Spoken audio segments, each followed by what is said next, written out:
If you're in a position right now where your wife wants a divorce, there's very good odds that you've seen a video like this, and in fact, this exact video. And if you haven't seen this exact video, then let me play a clip for you to make sure you understand what we're talking about here. My wife told me a week ago she's going to divorce me because she wants easy and something different. It's fucking with my head. You said your wife wants to divorce you? Yeah, she's about to. Yeah, you brought that And nobody shit does. live, Yeah. boy. Yeah. And it's fucking with my head, my self-confidence, and what's your advice on how to navigate through shit. Honestly? Yeah. Have you been good to her? Yeah. Real good? I can do better. I'm gonna be real. Yeah. Fuck her. Now, don't get me wrong. I love David Goggins. I think he's a man of deep principles, and I love all his principles, his 12 principles. But I've seen a lot of people take this video that I think has been taken so far out of context, further out of context. And whenever their wife says to them, I want a divorce, a lot of men, I'm seeing a lot more men are just being quick to just say, fuck that, or fuck her, and just leaving right away. And the reason why I personally think this video has taken David Goggins completely out of context is that this is a guy who literally says in one of his principles, accept your flaws and triple down. Think about others and lead from the front. Earn your place every day. Callous your mind by making uncomfortable choices. Be your own hero. Now, given those principles, imagine if this guy, instead of asking him about his divorce, let's say he says, hey, my job just laid me off. They don't see my value. Would he really have said, fuck them? I really don't think so. You know, every single time I make a video where I encourage people to slow down in leaving and be quicker to think, to introspect, I risk being called a simp. I risk being called a cuck. I risk being called a man-hater. And people just completely take what I say out of context and call me those things. The same way they're probably taking David Goggins out of context here. In fact, I think David Goggins in one of his podcasts has said, I hate these podcasts and motivational videos because you guys splice what I say out of context and it's just, you know, interpreted in the wrong ways. And I think this is one of those cases where what he's saying is completely taken out of context personally. And I've personally seen so many men's lives get destroyed. So in my program, for example, we've been in business for close to 6 years now. And now in the recent years, we've been seeing a lot more men in our program coming back to the program after trying new relationships, after giving up on their relationships too prematurely and saying basically, you know what, I think I made a mistake.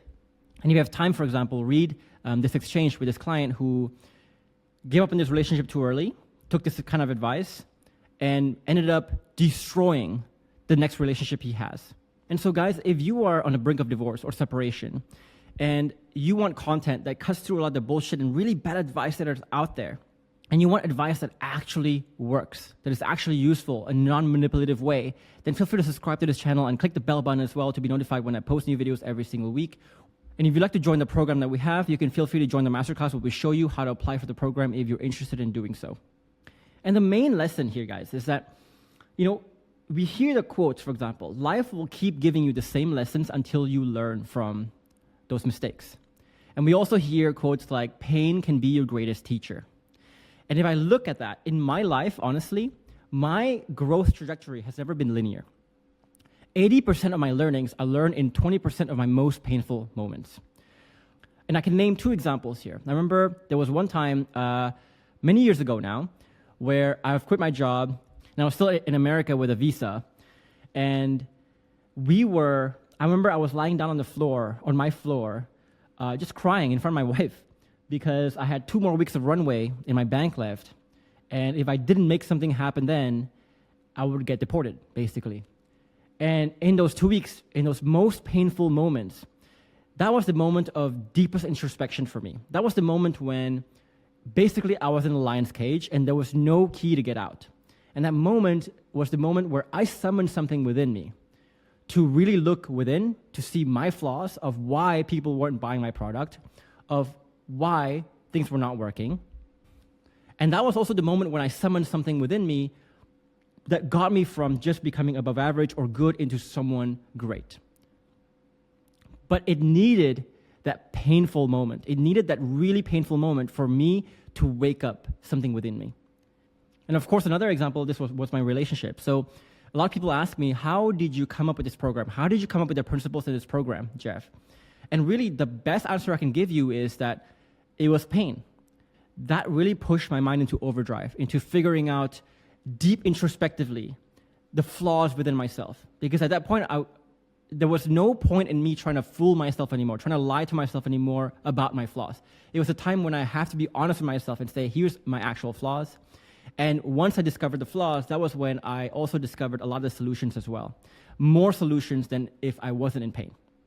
And in fact, now I tell my team, for example, if you really want to get good at marketing, for example, if you really want to get good at coaching, don't try to coach or don't try to talk to the people who are easy, who will listen to you, who respect you. Talk to the most difficult clients.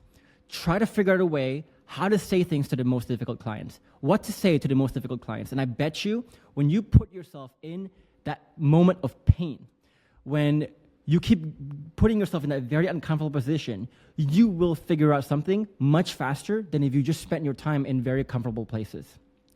Now, here's the thing, though. In life, you only have a very handful of moments, of these pivotal moments that can actually give you a shit ton of pain, right? In my life so far, I can think of 3 moments that gave me a lot of pain. And in a lot of people's lifetimes, because I work with people who are much older, you might only get 4, 5, or maybe 6 at the most of these very, very pivotal, painful moments. And when you're facing divorce or separation, that is one of these pivotal moments. And those moments, I would say, just do not waste the pain. Why? Because each of these moments, you are presented with a fork of decisions. Decision number 1 is you can say immediately, when you're presented with this tough moment, fuck her, fuck the company, fuck everything. Leave because you deserve better. You can say that. Or another thing you can do is during those moments, you can pause, you can think, you can look within, and try to find your 100% contribution to the 50%. And I can sense this is a moment that a lot of people get offended and they will go in the comments and watch the comment section of this video. It's going to be very fascinating. Even though I said that, people will always try to very hard to call me a man-hater, a simp, encouraging people to be simps. People will try to justify and explain to me why I'm wrong and why this is all their wife's fault, whatever it is. Guys, we're not talking about whose fault it is here. All I'm saying is just pause and think about your 100% contribution to the 50%. If you think there is none, great. You are free to leave. In fact, a lot of my clients, once they have taken the program and mastered the program enough, a lot of my clients have used these new learnings to create new relationships. If you want to see an example of this, see this story with Zachary, for example, right? And I also see that when people pause and reflect and when they try to prove to me that they have changed, for example, they have really changed in the wrong ways. But a lot of times, I think people's idea of improvement and giving value in a relationship is also very different from what actual value means. And if you want more content on that, I have a few videos on this. This one right here, and also my videos on positive masculinity will really get you to understand what is actual value and what is actual improvement, and what is just improvement that looks good, but it's not actually genuine improvement. Now, with that said, though, with these 2 forks, let's examine the pros and cons of each of these 2 forks a little more closely. So let's say here, you take David Goggins out of context advice at face value. And if you look at the comments of this video, you will see a lot of people taking this advice. And whenever your wife says, I want divorce, you just say, well, fuck her, screw her. Let me ask you, when you do that, what do you stand to gain from that? For me, I can think of 3 things. So number 1, you gain the short-term ego boost because you're being told here that, hey, you're good enough, you've done good enough. You have nothing to feel bad about. She's leaving because she's an asshole, not on you. So you get that short-term boost. Okay, feels good. The second one is you get to maybe pursue a new relationship now rather than 6 to 18 months later. Because I'm never saying to people like you can never leave. In fact, I say to my clients, time box your efforts here to 6 to 18 months. To be honest, 12 months at least. Because it takes 12 months usually for people to master the program. And go all in for that 12 to 18 months. And then ask the question, can I date now? And you get the good feeling also of not needing to do any work or take accountability. Because again, it's not your fault. So what is there to fix? What is there to do? What is there to take accountability for if it's not your fault? So to me, this is a low reward situation. To me, it's like, okay, 6 to 18 months, you get to save this much time in 75, 80 years of your life. You get to gain this short-term ego boost, low reward. But if you look at the cons here, to me, here are the cons. One, you may never realize issues that will plague future relationships, like the client I told you about earlier. And you potentially waste another 5 to 10 more years at least. And it's going to be harder next time, as we'll talk about, to accept fork number 2, to accept flaws later on. People always often say it's hard to teach an old dog new tricks. I think there's merit to that saying, because the older you get, the harder it is to accept your flaws, because at that point you're like, okay, I'm 70 years old or I'm 60 years old, I only have 20 years of life left. What's the point of trying to like improve myself and only enjoy it for like the next 10 years, whatever? There's no point. And number 3 is that you may suffer the opportunity cost of learnings that could yield lifetime dividends. So I often have this conversation with a lot of interviews with my clients. And the interview topic is always like, would you have learned these things that, you know, you're now in a relationship where you feel self-actualized, you feel the higher pillars, you feel the sexual passion, you feel a deep alignment, deep emotional, spiritual, psychological connection with your partner. Would you have learned the skills to allow you to create that relationship, to develop that relationship with your partner, if it wasn't for that fork in the road where your partner wanted to divorce you? And they're saying basically, hell fucking no. Because it was so painful to learn these things. And without that pain, there wouldn't be any motivation, any drive for me to learn those things. It would have been a case of the enemy of greatness is often being okay or being good, is satisfied with being good. So if you're faced with this painful moment right now and the first thing you do is just to escape, you are basically saying, I don't want that driver, that motivator for me to realize something that I would never have realized otherwise. And it's the same thing for my story too. So to me, fork number 1 is high cost, high potential cost, and low reward. To me. Now, what if we take fork number 2? So instead of saying fuck her, he says time to reflect. So you take time to reflect here. So the pros here, again, you may learn the skills that allow you to be irreplaceable. It's funny because, you know, when I look at my client's story, my client's journeys, they take about 12 to 18 months to really learn the program. And a great example of this is Elisa. So if you want to look at her interview, go ahead. And in fact, many other interviews are like this. When they've grown so much to the point where they can create safety, they can create admiration, they can create a goal alignment, deep goal alignment, sexual passion, they've done the internal shifts. A lot of them realize that there was actually a lot more potential in their existing partners than they imagined. But their existing partners were not able to blossom into someone they could be because the environment, the culture made them feel very unsafe. Right? But once they understand how to lead the culture, the relationship with the right frameworks or with the right internal shifts, they realize that, wow, this family unit actually has a lot more potential. But 10% of clients don't do that. They see that no matter what they do, nothing really happens, nothing really improves, so they find new relationships, and Zachary is an example of that. So if you choose this path, if you choose a path to take time to reflect, you will learn the skills that puts you in a no-lose position. No matter what happens, you cannot lose, if you think about it. You can access levels of self-actualization and fulfillment that is very rare. Like I said, with a lot of my clients, they are forced, because they're put in a lion's cage, they're forced to summon something within them that forces them to learn something that they would otherwise have not learned. That is applicable for all relationships. You know, recently we've been getting a lot more people, children, for example, wives who are joining the program as well. So we're creating multiple generations of results here. And it's, again, benefits that yields lifetime dividends. Now, the cons with this, though, I agree, is that you get the short-term pain of admission and humility.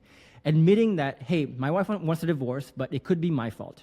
I could have done something to cause this. It's very difficult. It takes a lot of humility. That admission is very difficult.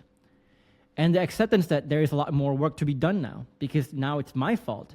I've done something. And there's some flaws within me that I need to work on. That's also a very hard acceptance to do. And for a lot of my clients, it's 6 to 18 months of really intense, really difficult growing pains. And you see a lot of my clients talking about the fact that the program is not hard per se, but the hard part is that it requires you to see such ugly stuff within yourself that you need to fix. So to me, though, this is a high reward and a low cost situation. To me, this is short term, but this is long term. I'm not trying to tell you to pick the fork number 1 or fork number 2. And to be honest, I don't really care which fork you pick. After all, it's not my life, right? But I'm going to show you here the 5 questions that I encourage my clients to ask themselves before they decide to give up in the relationship. Now, you'll see some instances of people choosing fork 1, and things turn out fine. But again, the reason why I'm asking you to ask these 5 questions is that I don't want you to make the same mistakes that I've seen a lot of my clients make. The thing is that no one can predict the future.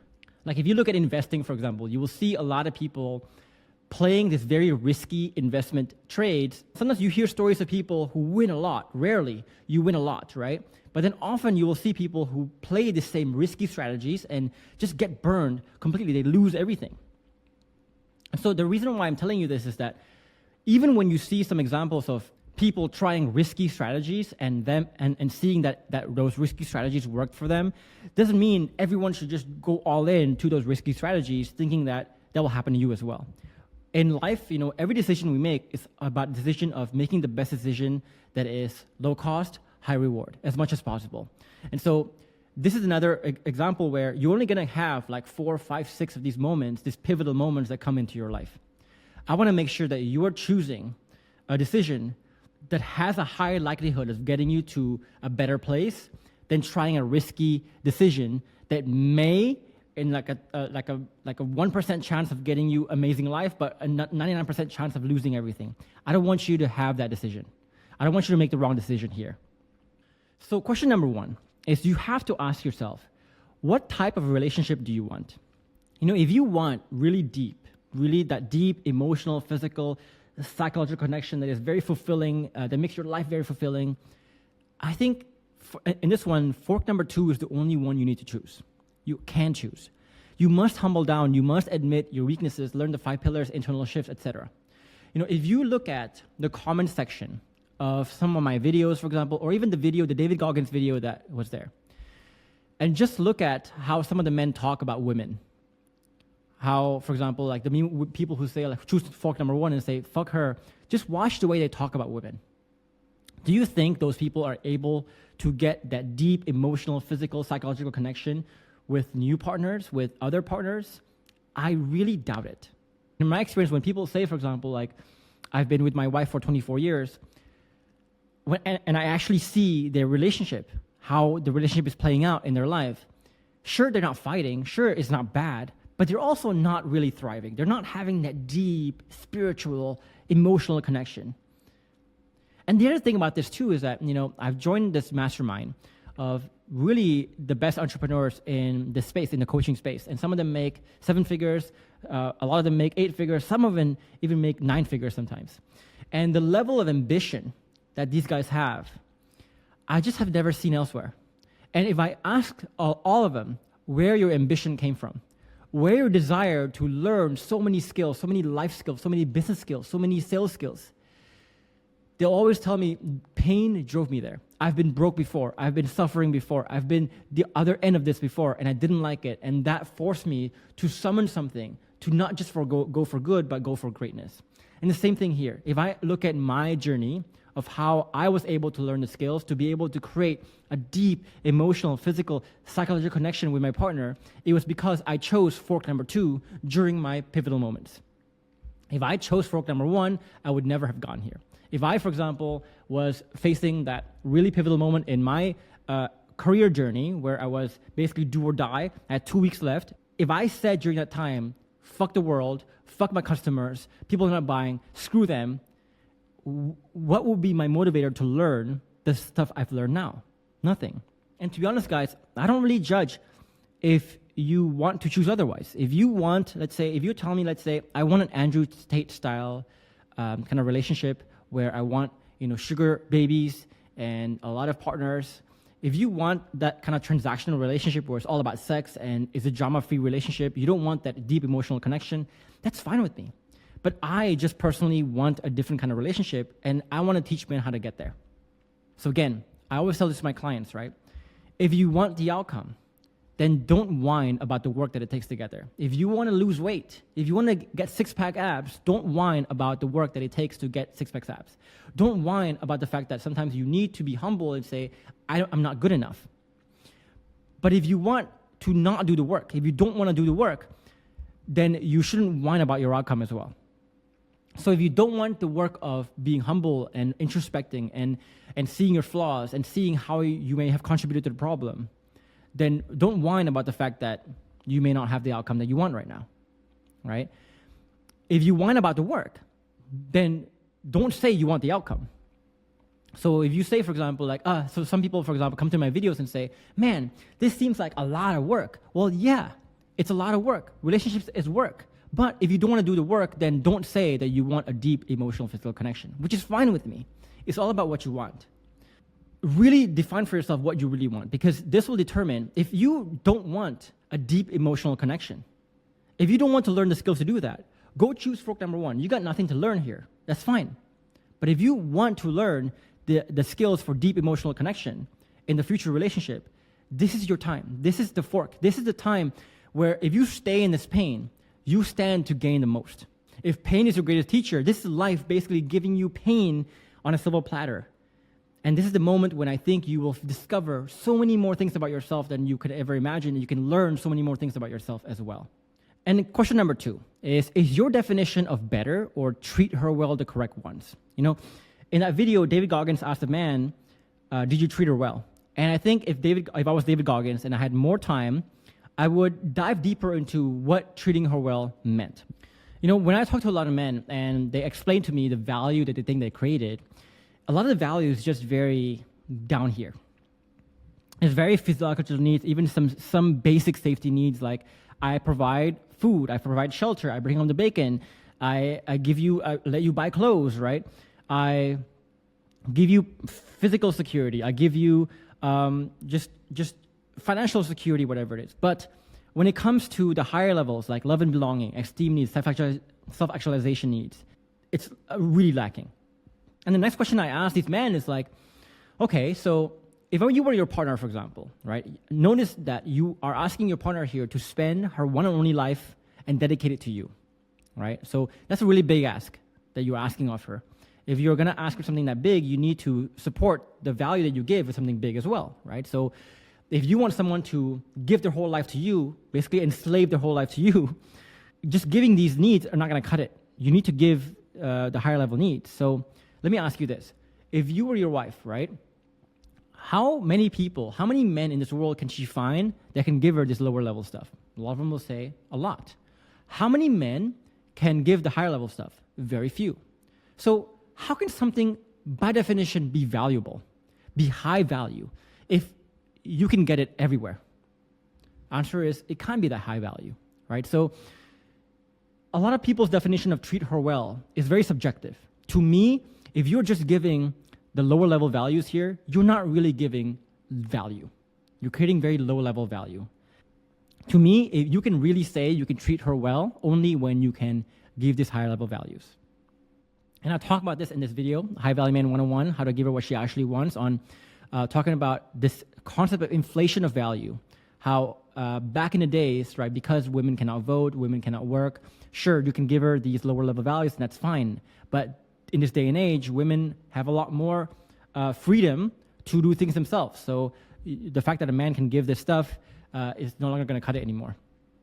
And I can see a lot of men getting really pissed at me for saying, like, why do women want so much? It's so unfair. Women expect so much from men. Well, first of all, you also expect a lot from your partner because you're asking your partner to give her life to you. So if you're pissed at me, you might want to consider watching this video. But again, it goes back to the first question, right? If you are wanting to have this relationship, deep emotional connection, then of course you need to be able to give the higher level value.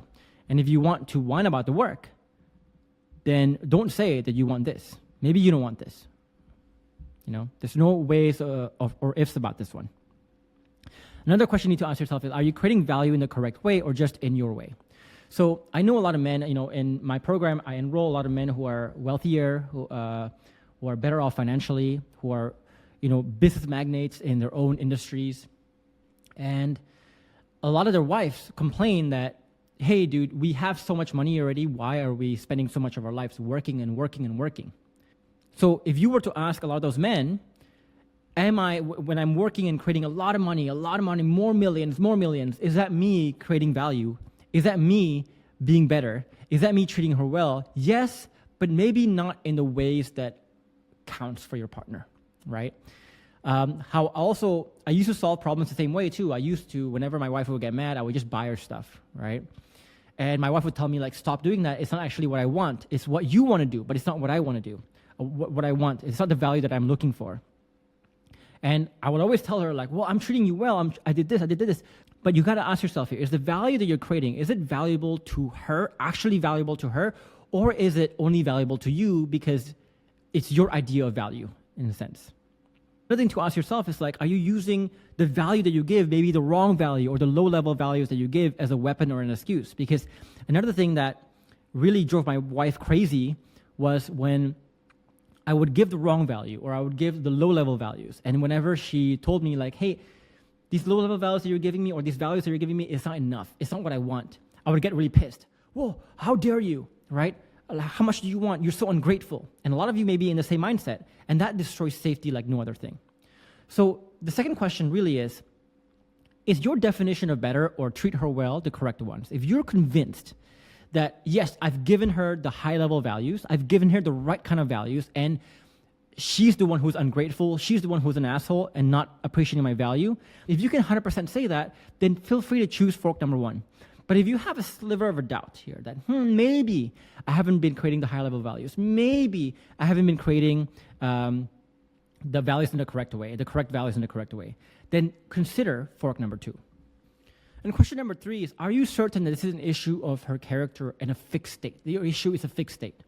So the first sub-question here is, how does she behave in other areas of your life? For my case, for example, in my wife, I realized that she was actually very loving in the beginning of our relationship. She was very feminine. She always leaned into the relationship. And I realized she wanted to be there for me in a lot of ways too that I didn't see. And I realized that she also, just like me, wants to live a pretty good life. She wants to be happy. She wants to feel safe, etc. Right? So to me, this made me realize that it's not really her character that is making her bitchy in a way and wanting her to leave. It's not that she was non-committal. It was just that maybe I've destroyed the environment so much that it made it so hard for her to feel like she wants to be the best version of herself. And is your opinions about her or her potential creating a self-fulfilling paradox? So I want you to look at this comment right here. And you will see a lot of comments like this when you start to scour the relationship space. Why do women get to the last resort of breaking up a family?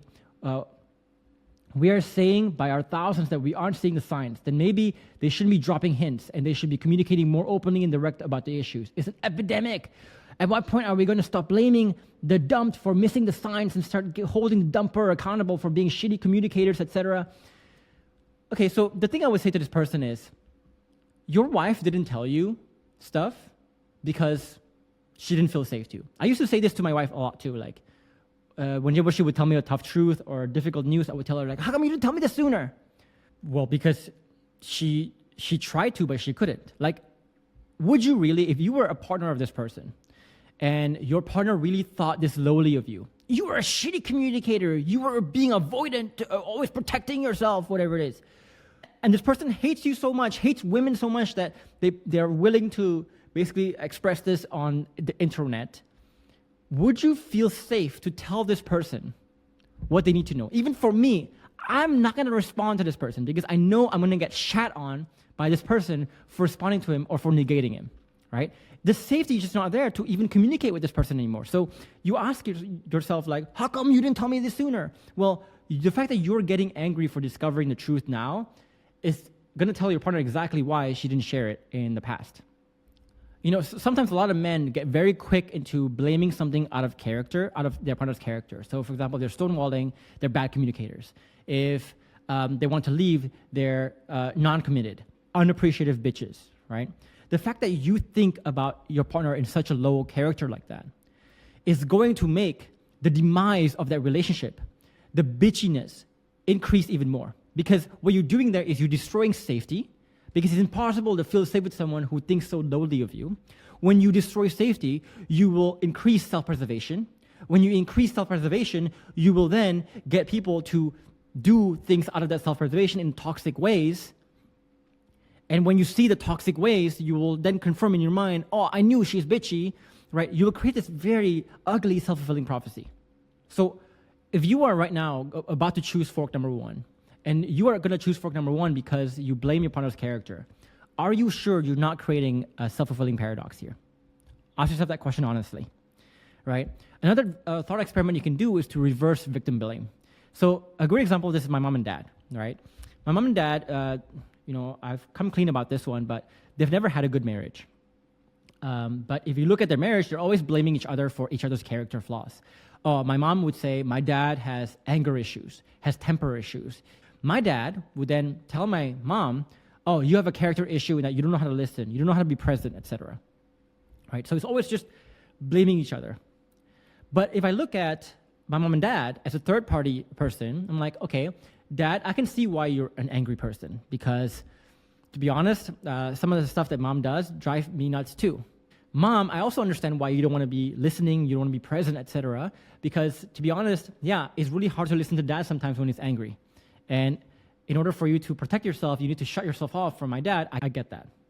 I think their relationship can actually be a lot better if they stop focusing on the other person's character and focus more on what their contribution to the problem was. So if my mom were to say, okay, it doesn't matter that my husband is making it hard for me, but what I can do is I can learn how to listen better. And my dad would say, I don't care if my wife is driving me nuts. What I can do is I can control my temper issues. Right? If they just focused on each other's problems and fixing each other's problems instead of fixing the other person's problems, they can actually get somewhere. But because they focus on the other problems, the other characters, they cannot get anywhere. And the same thing here. Are you too focused on your partner's character, or are you focused on more on what you can do? Fork number one or fork number two? And the last thing is, if you can contribute to the demise of the relationship, why can't you be the contributor to the saving of it? So in that video, there was another part where I think people take it a lot out of context, which is when David Goggins said basically like, hey, she doesn't want you anymore, right? And people use that interpret that as like, once a woman doesn't want you anymore, then she really doesn't want you anymore, there's no saving the relationship. So for example, here's Scott, right? My new self is better than others for myself as well. I'm a completely different person, which leads to giving 1A, his partner, what she needs for her life.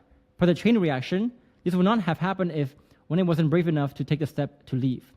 First, my wife told me the other day, I tried to get you to change for so long, you couldn't see your own flaws. I'm so happy you have finally become who I always thought you could. I had previously told her about the program and what she says, and she said, I like this guy. So the point here is, when you start to change the culture, you'll be very shocked at how much your partner's behavior can change too when you start to change the culture yourself. So often the demise of the relationship is caused because of the destruction of the culture of the relationship, the lack of safety, etc., leading to self-preservation, etc. If you can affect the culture in a negative way that leads to the demise of the relationship, you can also have the power to influence the culture in a positive way that can lead to the betterment of the relationship as well. So people always say, like, once a woman wants to leave, that's her, it's over. Like, my whole business, guys, exists because it proves that theory wrong. We literally fight and break and prove the impossible wrong every single day. And yet people still say, this is not possible, right? So again, the question for you is, are you certain that this is an issue of character and a fixed state? If you are 100% certain that her wanting divorce is all her problem, if you're 100% certain that you cannot fix this because you did not do it, then go to fork number one. But if you have doubts about this, consider fork number two. And number four is also, why do you get so defensive? If you're defensive right now, why do you get so defensive when I encourage you to just think about your situation, think about your contribution? Why are you so afraid to confront it? What are you trying to prove? So a lot of people will say basically that me telling men to, hey, pause and reflect is like a simp move, right? But to me, I think a more simple move is when a man is so afraid to confront his own flaws that he just wants to escape. He just wants to like push it aside as soon as, hey, you have a flaw. No, I don't have a flaw. That is to me a more simple move because it means that you don't have any courage to actually look within. I think it takes a lot of courage for a man to look at the situation, to look at the flaws, his flaws honestly, and look at it dead on and not have to escape it. I think it takes a more courageous man to do that. You know, it's funny because like when I look at the comment section in the David Goggins video, people are saying to him like, wow, he's so courageous for saying like, fuck her, right? It must be hard to say. Like, let's change the story here a bit. Like, let's say you're an athlete or a business person. And you say, for example, I didn't make the team or the team didn't want me. This company that I applied to didn't want me. And David says, fuck him. Would you then go like, wow, that person is so courageous for saying fuck him? No, right? I think it's a more courageous thing to do to say, you know what, let's reflect here. And that's why, again, I think a lot of what David said in that video was taken a lot out of context because I think when he says fuck her, for example, I don't think he says screw her or blame her. I think what he's saying is what she's doing is irrelevant. You shouldn't use what she's doing to control what you do, which is what we call untethering in our program. Focus on what you need to do, which is, in this case, reflect, learn, and live your best life with what you learned. I think that's what he's actually saying. And if you're getting defensive right now, when I tell you to just pause and think, what is your defensiveness saying about you right now? Could this be how you react to your partner's feedback and ideas? So we talk about in a program what we call the perfect product paradox, is that men who try to appear perfect actually is the most imperfect of all. And I want you to imagine this. You work for, let's say, a boss or someone who is so imperfect, he drives you nuts that you are wanting to leave the company right now. But whenever you try to tell this person, hey, I'm unhappy right now, this person just says, how dare you say that? I am perfect. I didn't do anything wrong. And they just justify whatever they did. That would actually make me think that person's more flawed, not less flawed. That would actually make me think this person's more flawed. So when you get defensive when someone tells you, hey, there could be some contribution here that you have made, can you think about it? And you get defensive and you start to justify to people like, I'm good. It doesn't actually tell people that you're good. It actually tells people that you're worse. Think about that for a bit. And what is the point of trying to prove to people like me that you've done everything you could and this is not your fault? For example, a lot of people write comments and say like, no, you don't understand, Jeff. My partner is really bad. Okay, what do you want me to do with the information, right? If you want to convince me so bad that you need to choose fork number one and fork number one is the only choice you have, then go choose fork number one. Do you really need a coach to tell you like to leave, right? My job here is to tell you, hey, this moment right now is trying to teach you something, learn from it, reflect on it. You'll find something if you reflect on it. But if you don't want to reflect on it, that's totally fine, right? Go choose that. Go choose fork number one. And last question here is, if you cannot consider fork number two now, then when? You know, to be honest, it's only going to get harder to go fork number two with time.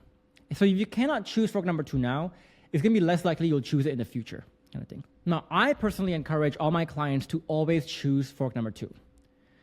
Because whenever I do that, people always find something they didn't know. And my client stories is a good example of that, where they say, I would have learned this stuff if it wasn't for my wife, like what Scott said here, right? If it wasn't for, this would not have happened if 1A wasn't brave enough to take the step to leave. And to me, it's always good to lock myself in the lion's cage. For example, I tell my team again, purposely put yourself in the red lane, purposely put yourself in a tough situation, manufacture the tough situation, talk to the worst people. And that will, if you want to hone your marketing message, if you want to hone something, your skill, go to the worst situation possible, right? And again, I tell my clients, right, choose fork number two, but feel free to time box that. Give yourself 12 to 18 months, and 90% of people, they eventually decide to reconcile, and they can reconcile, and 10% choose new relationships. No right or wrong. All I want is for you to reflect and learn and grow from this.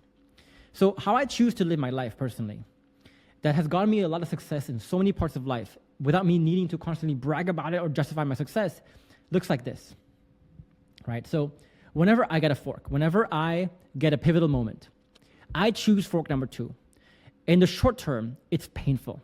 It's difficult. It feels like I'm going backwards. It feels like I thought I had life figured out, but I don't have life figured out. It's a very humbling experience. But then that forces me to learn something, that allows me to learn something that is incredible, right? So I go up here. And another fork happens. I lose in the short term, but I gain in the long term. While if you choose fork 1 all the time, right, you get the short-term gain of the ego boost, but nothing really happens. There's no growth that really happens. Same thing here. So over time, the reason why I think I've gotten a lot of success is because I chose fork number 2. So for me personally, fork number 1 is never in the question, right? In fact, I love fork number 2 so much that I manufacture moments where I'm in fork number 2. I love being in a state of being uncomfortable. I love looking at myself and looking at what's wrong with me. I rarely ask myself what's awesome with me. I rarely need to justify myself. I rarely explain myself of what I'm doing, why it's right, but I'm very quick to ask myself, what am I doing wrong? And so that's, I think, a good habit that all of us can ask. So if your wife is telling you right now, I want a divorce, what is your default? Is your default to go to fork number 1 or fork number 2? And if you want to choose fork number 2 and you want to discover, okay, what is my flaws right now? What am I not seeing right now? And what skills can I grow? Can I learn to really catapult me to a whole new level that can allow me to reconcile or create an amazing relationship for myself in the future? Then join me in my masterclass where I show you the exact process that I showed all my clients on how to do this. At the end of the masterclass too, I also give you the instructions in case you want to apply for the program as well. But for now, guys, I hope that video was helpful for you guys, and I'll see you guys in the next video.